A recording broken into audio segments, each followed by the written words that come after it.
Welcome to the Brewery. I'm the Beer Fairy. I'm here with Craft Beer Nation. They have been kind enough to put on the show for me, and I've got a few of my regular friends here tonight. They're on other podcasts too. You can check us out on Stitcher, iTunes, Podcatcher, Feedburner, and probably quite a few others. So tonight I've got Randy Gardner Jr., Gil Mello, Felix Estrada, and Linda Dean. So thanks a lot for joining me, guys, and I guess we'll start out by talking a little bit about your home brewing and how long you've been home brewing. Linda, do you want to go first? Um, I haven't been homebrewing for that long, maybe about a little over a year. Right now I only do extract brews, but I am interested in getting into all grain brewing eventually. My biggest accomplishment is my blueberry wheat that's at 5 weeks, and this beer is actually coming after right after a nightmare sanitation cleaning experience. I can't wait to hear that story. Yeah. How about you, Felix? I've been brewing, I think now for about 2 years.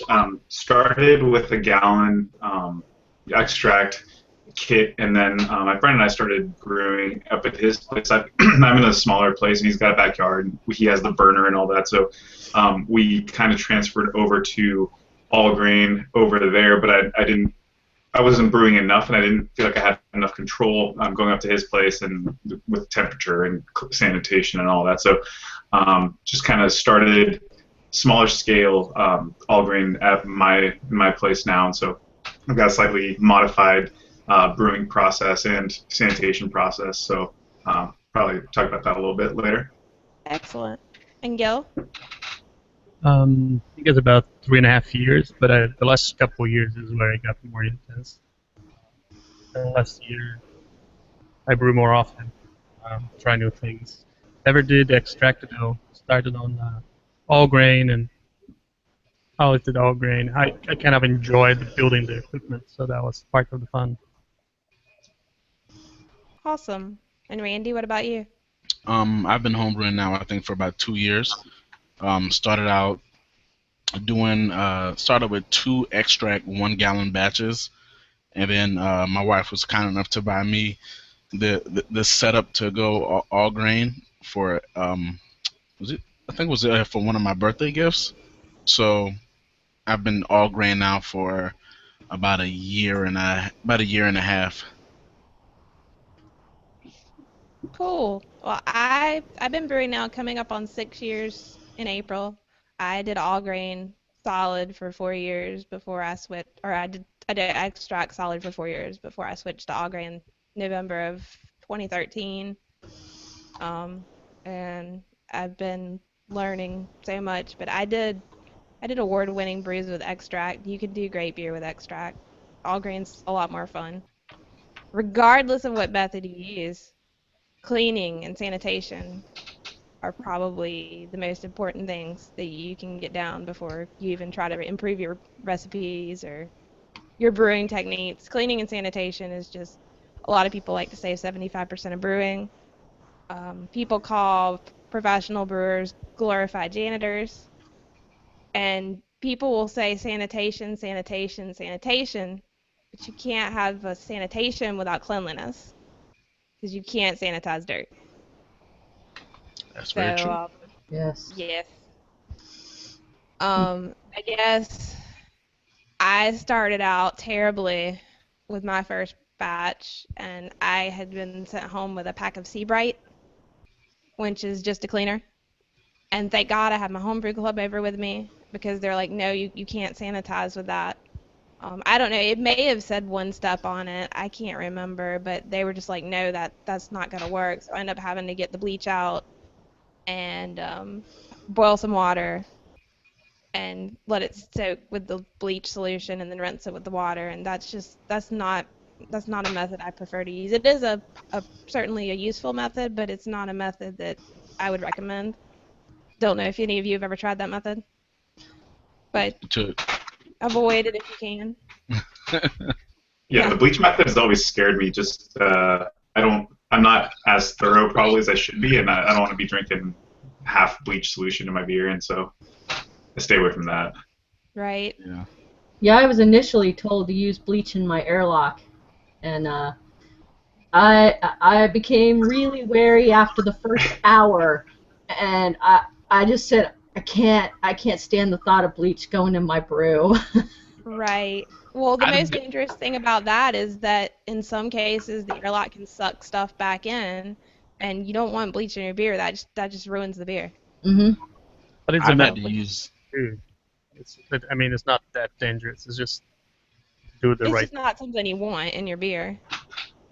But Star San, if you suck that in the beer, it's not gonna hurt it that much, especially a minimal amount like that. I use I've Star San used. in my airlock. I've used just plain water in my airlock before because I didn't have any more Star Sand at the time. That's my my favorite is vodka, just That cheap works vodka. too. A Yeah. lot of professional brewers do it that way. I'll put vodka in the airlock. Or Yep. yeah, vodka or Everclear, the That's cheapest thing right. you can get. I put vodka as well. But I never thought about that. it doesn't I know. I'm gonna start doing that. I think. sterilize because there's enough alcohol there, but it does some, help some to keep it clean. And if you got a 5-gallon batch, one airlock, or a couple of drips, or even a small stream of vodka going in your beer it's not going to significantly change anything. Yeah, nobody will notice. I wanted to drop right onto my beer. So. Add So, that extra couple percentages. so what kind of cleaner do you guys use? Because that's where we probably got to start. Oh, that's I- mine. Yes. Yeah, Every time. And not only do I use it, I don't use it just for beer. I use it for a lot of stuff. yeah. Lots. I use PBW as well, but that stuff is expensive, man. It But I is mean, expensive, but I think it's totally worth it. yeah. I mean, I still use it because I would hate to save $7 and get something that's not as good, and then come out with crappy beer, like have 5 gallons of bad beer, and all you had to do was spend an extra X amount of dollars, a few more bucks to get a solid cleaner. But Right. so I just go ahead and pay for the good stuff, as they Yeah. say. Yeah, it's all. I've tried to find it off brand, but I haven't been able to find it at all. Austin Homebrew has a similar brewery wash, but it's not the exact same thing. So the thing with PBW, the reason why it's such a great thing for brewers is because not only is it an oxygenator, which I'm sure you all know about that part of it, it's also a surfactant, it's also a chelator, and it's also an alkaline. So you basically have 4 different principles of cleaning working in one cleaner. Surfactant is a big thing because there are microscopic bits on all surfaces, and water can't typically get into those areas. Obviously, as brewers, we need to worry about microscopic areas because bugs can get in those spots. And so the surfactant makes I'm a business major, not a chemistry major, but from my understanding, the surfactant, it reduces the surface tension of the water, which allows the water to get into those microscopic areas with the PBW cleaner, and so you're end up cleaning those areas as well. Alkaline is a base, and base removes organic matter, which is what we encounter majority of times when we're brewing. So that part of it is the big deal. Then you've got the chelator. Chelator wasn't something I knew about until recently, but if you've got hard water, the chelator essentially keeps the ions in the water, the inorganic ions, from binding with your brewing equipment. So in other words, you don't have buildup on your brewing equipment that you would have to then go clean with an acid cleaner. Acid cleaners clean things like beer stone that build up in lines. And then the oxygenator, like OxyClean, it also has that principle. And not only is that good for cleaning, it's also good for the environment. It reduces the bio-oxygen in the water so that the demand isn't so much there. Again, not a chemistry major, but it helps with the environment.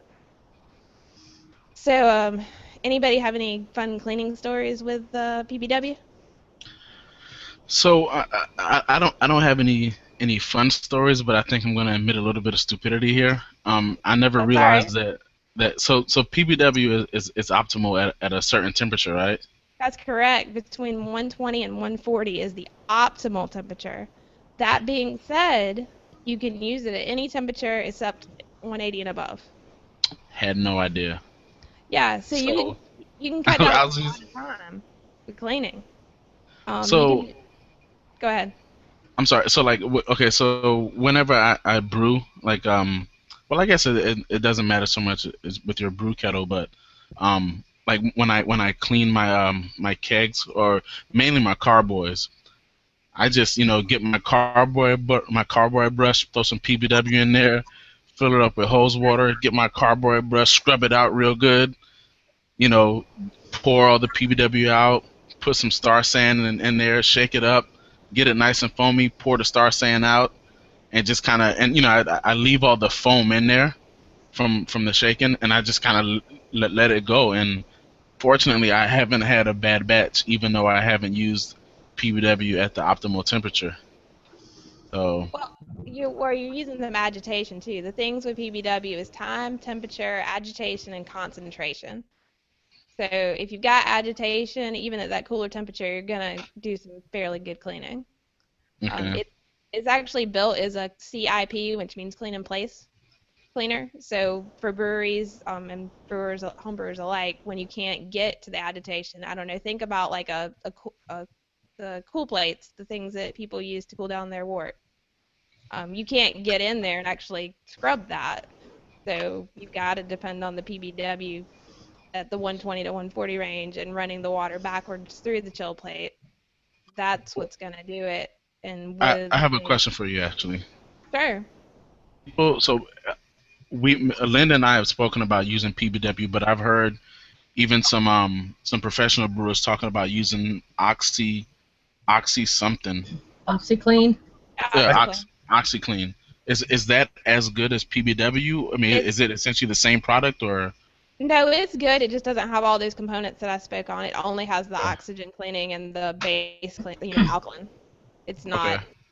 Yeah, I use OxyClean, and yeah, Yeah, it's hard. you're risking the you're risking the microscopic holes with the OxyClean because you can't get in there without the surfactant. Yeah, I think it's okay when your equipment is fairly new, but when you start getting scratch, people have to understand that a scratch is like a universe of space for any micro bugs that are there. It's So like, true. and sometimes it scares me. So in the beginning, I would watch some YouTube videos and stuff of people, and I see them just throw a little bit of star sand and they shake it, turn it around to say you're ready to go. And nowadays, I go, man, that's crazy. You might nothing happen, but It like looks like we might have a comment from the audience. Is there a comment from the audience? I think maybe. There we go. Yeah, it's from George Kahn. He's been using OxyClean for cleaning and Star San for sanitation. Yeah, and Star Sand is definitely the sanitizer that I recommend, which we'll move on to here in a bit. But Yeah. OxyClean, it's not a bad option. I'm not saying stop using it. It's just not your best option. So perhaps is it possible that using star sand can make up for whatever it is? If you're using OxyClean, using star sand can make up for whatever it is you're not getting that you would normally get out of PBW. Well, maybe, but Star Sand is an acid instead of a alkaline. So Okay. acid, when they're cleaners, once you can use Star Sand as a cleaner, but when it's a cleaner, it's going to get the inorganic materials such as the beer stone that builds up the calcium word name science. Yeah, that one. That one. Um, I'm not Mike T apparently, but yeah. So the beer stone builds up, and the acid cleaner is what's going to do that. So in a professional beer setting, you clean the lines once every 2 weeks with an alkaline cleaner, and then once every 3 months with an acid cleaner to get rid of that. Um, so you can use it as a cleaner, but it's not going to, again, the surfactant properties is really what I would be worried about because of those little microscopic bits That's the biggest thing. And then the chelator is a bonus if you have hard water, especially. You're not going to get that with OxyClean either. I've got think a that question for you guys. I've with my kind of limited space here, I've tried to get as much equipment that's as easy to clean as possible. So I do I was using buckets, so 5 gallon buckets to with whatever, and then also I just got the fast ferment, and that's pretty easy to get into as well. I tried using carboys and water bottles and things like that, but they were just it was so hard to clean, especially in California. We got this drought going on, and so I'm trying to be conscientious about that too. I feel like I already waste too much water just brewing in general, but cleaning on top of it, filling up a 5 gallon water jug just to get it clean, and then dumping that out, and then rinsing and all that stuff. So I've been doing kind of more contact, actual soft sponge on the inside, and trying to actually clean it all out that way as best I can. And then just sanitize afterwards. But what do you guys? Are you guys just doing the fill and sit and let it do its thing that way, or are you guys using some sort of physical cleaning as well? Well, I take my PBW and I make up a small batch, and I generally sponge it onto all the surfaces, and I let it sit. I'm one of the ones who actually takes a thermometer and does it in the optimal range. But I let it sit, and then afterwards I do scrub, especially my plastic buckets. I'm pretty careful with my plastic buckets, and I fill up a regular spray bottle with Star San, and after I'm done cleaning and rinsing off the PBW, I'll just take the bottle of Star San and just spray all the equipment and just let it sit. That's I valid. in a perfect world, meaning in the summertime, as soon as I let's say if I have something in the carboy and primary, as soon as I wreck to secondary, I go ahead and wash the carboy out with PBW. Like I said, using my carboy brush, make sure I scrub it down real good. I go ahead and wash it out right then, and right after I wash it, in mindful, like Ashley said, I'm not using it in the proper range, but I'm shaking and I'm scrubbing and everything. And as soon as I wash it, I go ahead and sanitize it, and then I sanitize it with Star San, and then I put it up. And before I use it for my next brew, I sanitize it again. I have like a Rubbermaid bin that I fill with Star San, and I just kind of submerge it in there and just let it sit in the Star Sand the whole time while I'm brewing until I'm ready to put it in the carboy, put it in primary. I think that ideally that I would have a giant, tub of PBW or something and throw all the hoses, all the equipment just in there, let it soak, and then just rinse it again in Star Sand. That'd be so much water and the space and all that. But I think that's what I would love to be able to do. You're almost guaranteed it's going to be clean after that. Yeah. I actually have 2 tubs. I have a tub of Star Sand and I have a tub of PBW. So like even my kettle, when I finish using it, I'm scrubbing it out with one of those green green pads thing. I scrub it out with that in the PBW, and then I even stick that in the Star Sand afterwards and rinse it out as well. So I usually have 2 tubs going on brew day. Yeah, when I brew, I usually do a 5 gallon of the PBW, and I'll just reuse it for multiple things. I usually start out my brew day cleaning because I have my stuff in my shed and it's built up dust, and I don't do it at the optimal range, but I use the agitation. So whatever's coming out of the tap is the temperature I'm using it at, but I'm scrubbing it, and then I just use the 5 gallon batch for every single piece, and I keep it throughout brew day, and then at the end of brew day, I use it again to clean up again. And that's pretty good. Working out so well so far. I think my bad experience was not from the actual equipment. One of the things you got to remember is that wherever you're brewing can be filled with all kinds of different things that can infect your beer. Oh, of course. Yeah, what I did not realize is when I started brewing, I went across, I wiped and scrubbed every single surface, including all the shelves in the kitchen and the floor and everything. What I did not realize was that the previous, I read it, was that the previous tenant had papered all the shelves, and then the landlord at that time had come along and without even cleaning had painted over all the dirt that was on. Oh, Yeah. gross. So I wiped the paint thinking I was all good. But later on, when I went back and actually did bacterial tests on the shelves, no matter how much I scrubbed, I kept coming back with, no, it's infected with something. It's infected with something. And I couldn't figure out where it was coming from until I figured out that I had to pull all the paper from every single shelf, repaint everything after sanding, and then finally I got a good batch of beer. I think we went through about 3 batches of sour beer. We even sent, Oh man, there was that much stuff just in the atmosphere. yeah, from the kitchen, yeah. Oh, It's important for people to understand that this is so isolated cases. Like you have to make sure for the if you're starting brewing, it's not that monster that as long as you clean it through, use OxyClean or whatever you use it, and you sanitize it, you'll be okay. I mean, it's an important part, but doesn't mean you don't have to be scared of it at the same. Right. No, not terrified in general. A good sweeping, mopping, wipe the surfaces that you have in your kitchen. It's fine. If you don't know the history of, who's been in the place where you've rented before, if you get those batches of sour beer and you're not trying to get a sour beer, you may need to look a little further. Right. That makes sense.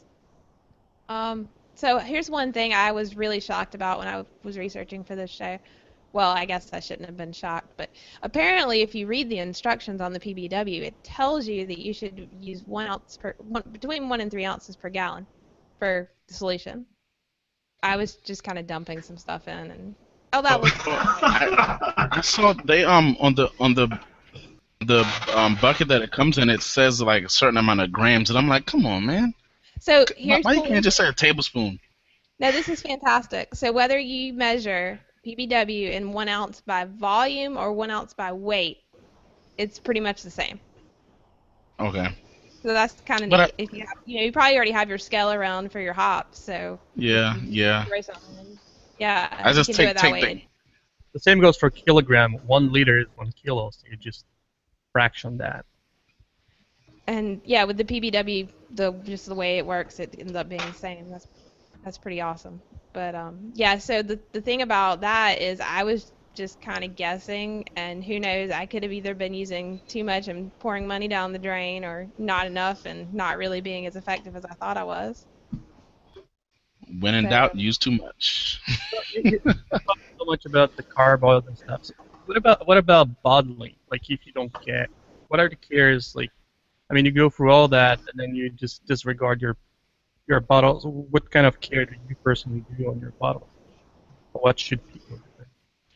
bottling, or if you're reusing bottles like most home brewers do, you want to PBW them quite well.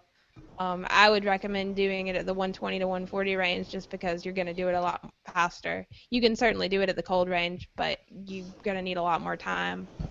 When I PBW at the cold range, for example, my kegs, I PBW those with regular tap water, 24 hours. And it works, it's great.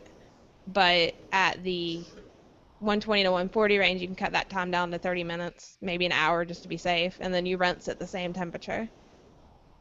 And then we'll talk about Star San a little bit here. I think there's actually a question about it that plays into it. Let's see. So it says from Jeff Mergler, question for the group: how long do you all leave a patch of PBW and reuse it? And the same question for Star San. I was under the impression that PBW is okay to keep reusing until it looks dirty, and that a bucket of Star San will be good for a few weeks. I don't use PBW past brew day. Like the one brew day is it, but I'll use it throughout the brew day. Star San, cool thing. We'll get a little bit more into it here, but I didn't realize this. If you use distilled water instead of tap water, and you keep your Star San in an airtight container, you can use your Star San for quite a long time. I couldn't find an actual date on it, but months and months, essentially. As long as your Star San's clear, and as long as your Star San has a pH of 3.5 or less, which you would probably need some pH paper to test that, your Star San's good. So that was something new that I had learned. I keep my Star San in a bottle, and I didn't know about the distilled water, but I do have some just for other things, and so I'll probably switch to that. But with the bottling, that's usually when I go through most of it, just because it's spraying every single bottle inside the bottle, and I feel I'm probably one of those people you hate that are like, I just spray it, I'm like, it looks like it's been in there for X amount of time, I'm ready to go. So far, I've yet to have anything crazy happen, but I don't know, knock on wood. That will probably change very soon. But I did read that as long as it's clear, and that's kind of my guide to it. As long as it's still clear, you keep using it. I have had, so I actually got a syringe, and I guess you can get syringes at a pharmacy. I saw this online. I forgot where it was. Homebrew Finds, I believe, is the website. Sorry if that's not it, but just a reader tip. Get a syringe if you're gonna, because then you can really accurately measure that small amount. And I know, at least with mine, it's got that like quarter ounce and half ounce, and I'm trying to get like 1/8 of an ounce with those markings. Just it's all over the place. So I was able to measure out exactly the right concentration, and that has actually stayed clear the longest compared to when I put a little bit too. It's always a little bit too much in that bottle, and so that's something I've been doing. That's a great idea. I should go do that right now. That's awesome. And I actually only started using Star San very recently, and before then I was cleaning, and then I was sanitizing with IO Star Sanitizer. Mm-hmm. That's almost gone, and then I decided to switch over to Star San. And iodophor is a great sanitizer. It's very effective. It's just it'll stain up all your plastic. Whereas you don't have to worry about that with Star San. It does let you know if something's dirty. Yeah. If there is dirt there, you rinsing it off is really hard. Right. So while we're on the subject of Star San, 30 seconds is the required contact time for getting it to the point where your beer will not be infected. 3 minutes is sanitation, the actual NSF certified sanitation. And if you were to want to get your stuff sterilized, which there's no reason to get sterilized levels in beer, you'd have to use a much higher concentration that would no longer be in the no rinse category. And you'd have to do it for 15 minutes or so. So there's no reason to do that. But sanitize, that's the NSF definition. They say 3 minutes contact, and the cool thing about Star San is they actually purposefully make it foam up. And as homebrewers, you probably heard, don't fear the foam. The foam is a good thing, and it won't hurt you. Lovely. Yes. It really is. And that's where you come into saving your water. You don't have to make a 5-gallon batch of Star San. You can make a half-gallon batch of Star San. You can just shake it all around, get that foam all over your equipment, and you're getting it sanitized. Same thing with the spray bottle method. That works great as long as you hit every surface really well. Get enough in there and shake it up. Mm-hmm. But yeah, it's pretty fantastic. I've only used Star San after that first horrifying bleach incident. Actually, if you guys don't mind going back to that, I know that we will probably get some kind of newer brewers going in with the show, hopefully, and then hopefully they'll learn something from this. But what were you? I think especially if you're just starting out, it's really hard to buy all of the things. So we've learned over time like this is more efficient, or this is a better cleaner, this and that. But like starting off, you might get that little packet of this and that going. But how did you guys start off? And then, well, I guess we've already kind of talked about it. But what is something that you would maybe recommend that if you are thinking about getting into it, especially just kind of starting off the bat, just to make it a lot easier in the end? Probably the two products we're talking about. But Right. maybe some additional tips and tricks and starting off will make it more reasonable. Yeah, a lot of homebrew supply shops will start you out with the Seabright or some other one-step cleaner.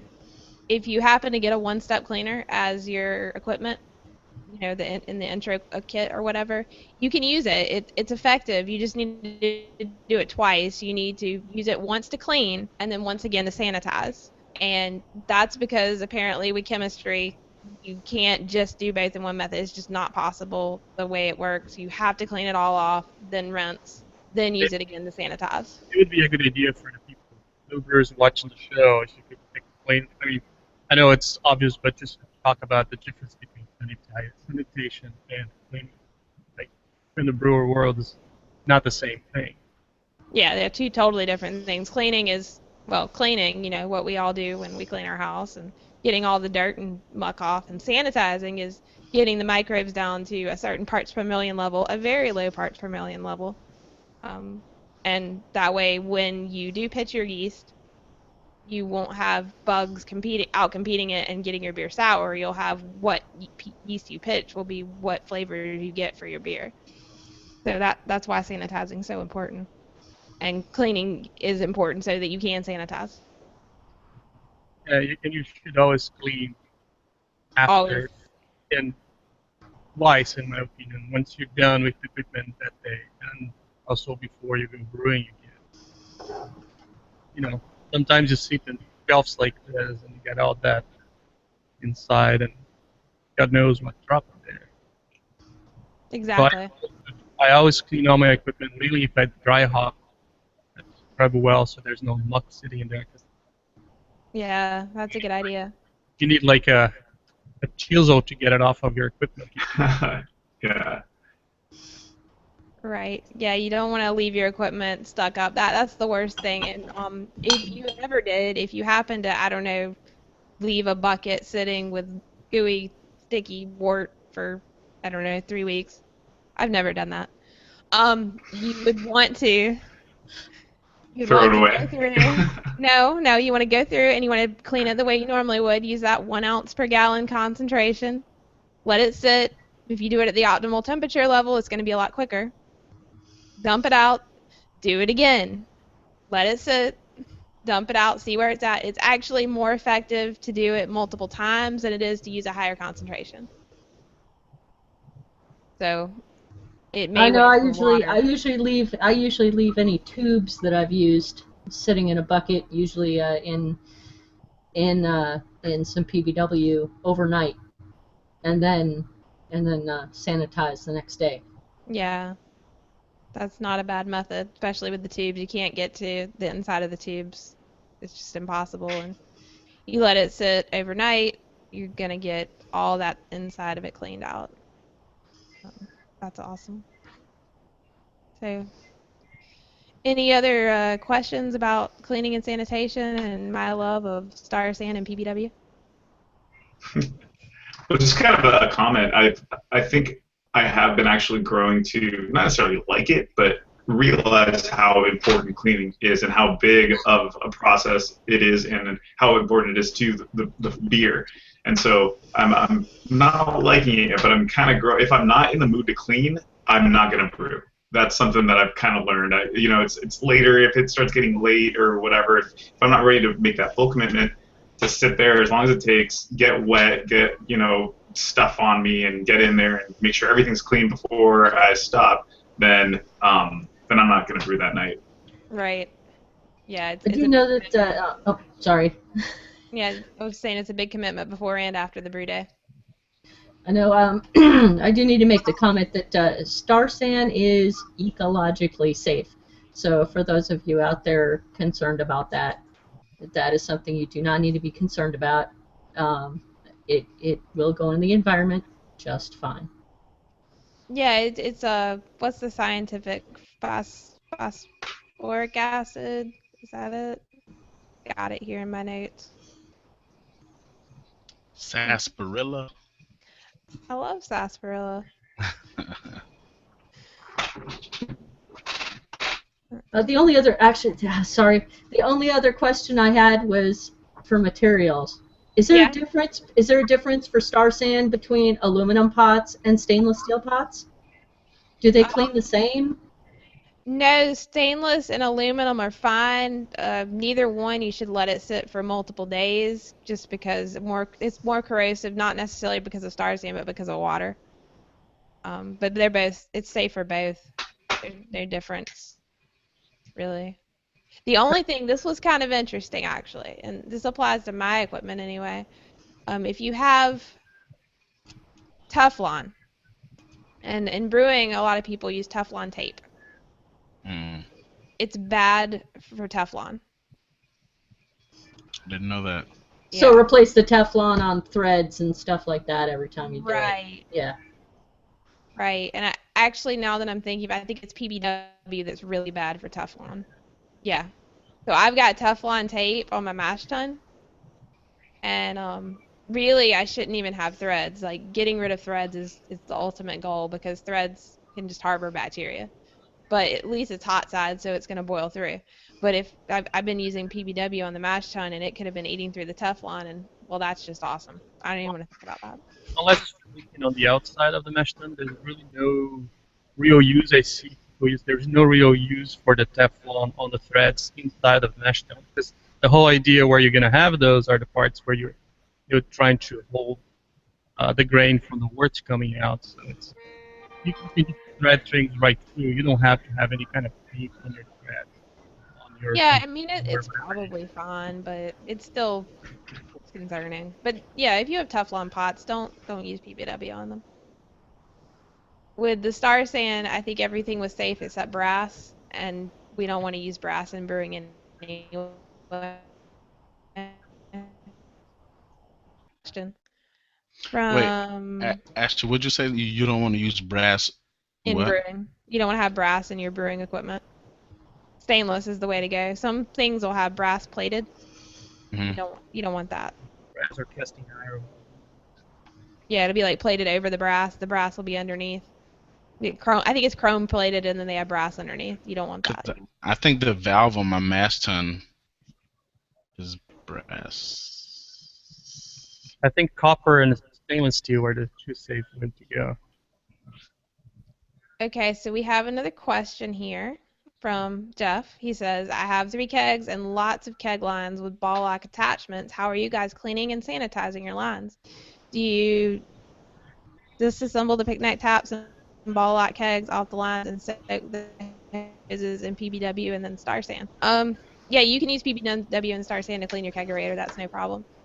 I like to use PBW more often than not, and just Star Sand occasionally. I don't necessarily, I guess, need to sanitize my brewing lines. I just need to clean them. But I take everything apart on my kegerator and soak it, and then I have a keg, and I'm actually able to pressurize the keg and run the keg PBW through the lines, and do it that way. And I kind of fill up the lines and let them soak for 20 minutes, and then go back with a keg and rinse with the water, and let it soak. Do it a couple of times. Have you Yep. guys done any of that?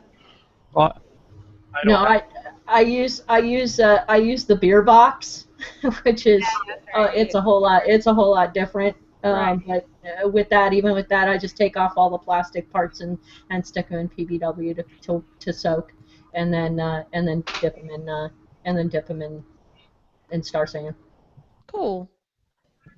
And brewing equipment is not forever. You have to remember, once in a while, things need to be replaced. Yeah. You can see through your carboil, or your lines are broken, or maybe you want to have a new one. That's called an opportunity for an upgrade.